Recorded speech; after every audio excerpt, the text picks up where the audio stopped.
Look, he's here, Will Young. We were chatting to you, weren't we, a couple of weeks ago, and we had to cut our interview short because we were talking about animals. Yes. I know that you're a massive animal lover. Tell us what you're trying to achieve. Well, thanks for having me back.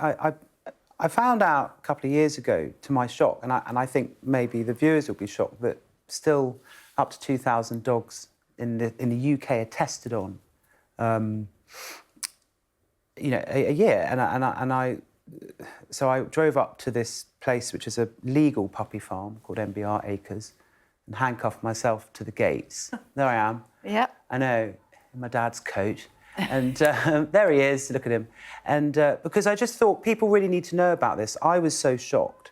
And the more I've looked into it, we don't need to be doing these tests on dogs. They're called a secondary species. In fact, there was a world conference in Toronto about 3 months ago where representatives from the big pharma companies, who are normally seen as the baddies, AstraZeneca, Pfizer, stood up and said, we don't want to do these tests on the second species, and dogs fall under that remit. There's much better non-animal testing methods now, which are scientifically more accurate. So why are they still doing it? Because I think, it's such a good question, I think it's like they're just stuck on analogue and forgotten that we're now in the digital world. You know, I think gone are the days when people are like, well, yes, but, you know, it'll save my grandmother, so I don't mind torturing an animal to save my grandmother. But actually, it's over 90% of the tests they do on animals, when it gets to human trials, they fail. So, you know, that's not a great... There's a 10% pass rate if you were a driving instructor. You'd go somewhere else.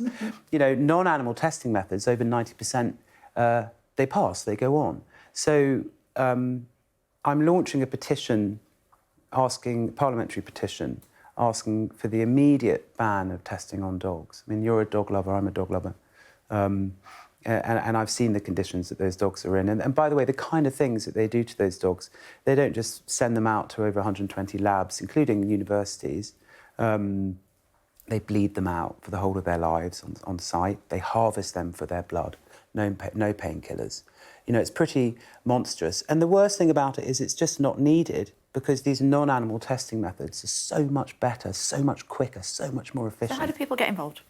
Well, if you can go to my social media, you can find a link to the petition. But also, this is just the beginning. You know, I think people are I was so outraged. We need to know that this is happening in this country. So the first step is to sign this petition, show the government of the day. I mean, they don't really care about humans, so I don't know if they're going to care about animals. A bit political. But, well, yeah. I mean, I was at the Labour Party conference. Has got a dog.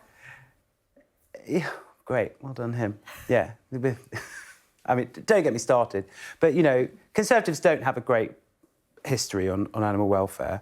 You know... Michael Gove might disagree with you on that. Well, a few do, actually. Laura Farris, she owns a beagle. She's the MP in my constituent. I'm not a Tory supporter, but she did actually ask a question when I spoke to her, so thank you, Laura. Other people, not so much.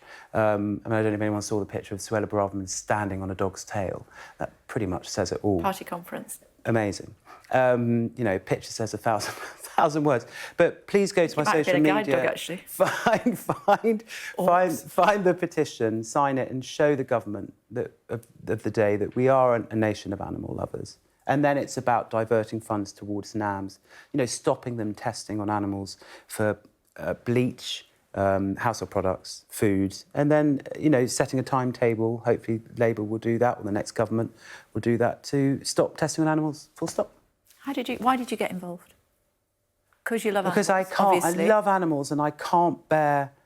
It doesn't matter what the cause is, I can't bear seeing any living thing that doesn't have a voice. And if I can bring them a voice, I feel that's a duty. And also, I feel like we really do need to know about it, and people just don't know about it in this country. So just remind me where we can find out more about it. Any of my social media, you'll find a link very easily to the petition. Please sign it and also share it. Yeah. And what are you up to work-wise? Oh, I've got an album coming out next year. There you go. It's quite good, actually. Yeah. You know, it's really good. I'm really pleased. I've just finished the first single. So that's fun. Did a play, done quite a lot of acting, played a baddie in a series coming out on ITV. It must be hard for you to play a baddie, because you're quite a goodie, aren't you? Well, you know what? baddies are really... I played a psychopathic clown 3 times, and it was one of the most joyous times of my life.